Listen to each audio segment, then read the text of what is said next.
The typical calls usually in the south end of the county where it seems like we sometimes refer to it as the knife and gun club. Especially being in Miami, you know, you see a lot of gunshots and stabbings. When we're orbiting looking for a place to land, we see some horrible auto accidents sometimes, bodies and wreckage strewn everywhere.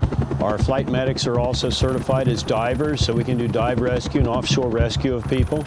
And the problem is that the stress level is high. If there's conflicts in the station, it does not work well on the aircraft. But whenever we're called out to fly, that means somebody's having the worst day of their life. His leg was only still on by a little bit of the skin on the back, twisted around and facing off to the left. The toughest call I've been on so far, of course, a child. You know, the safest part of flying is in the middle of the air, and we fly closer to the edges of the air. We fly closer to the ground where there's obstructions, antennas, wires. So we don't have time to do a long flight plan and pre-flight.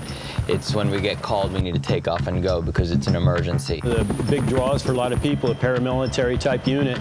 It's similar to the military, and it's nice having that cohesiveness, being real tight with your crew. To do this job, you really have to be somewhat of a thrill seeker, particularly the guys in the back want to hang off of a hook down underneath the helicopter. I'm okay up front and strapped in. You almost have to be 3 or 4 or 5 steps ahead of what's currently going on. So I'll fly as fast as it'll allow me to fly, and I'll land as safely as we can land. But I won't do anything that can exceed the aircraft's limitations or that can put us in danger. I love what I do, so while I'm there with the patient, you know, I'm all in. I'll hold their hand, I'll calm them down and make sure I make good eye contact. It's very important for me because I think when you're talking to somebody, especially somebody who's in dire straits, making eye contact and having a soothing voice, just having them try to focus in that moment lessens their stress. I have a husband, he works out here also, he's a pilot on another shift.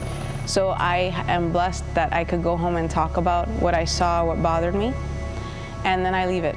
You take comfort in that you're doing the best that you can for that person, and if it works, it's wonderful, and if it doesn't, you've done all you could. My father happened to be a firefighter, but he passed before I was hired. On my days off, I'm just a mother, and I work out, and I'm like a housewife.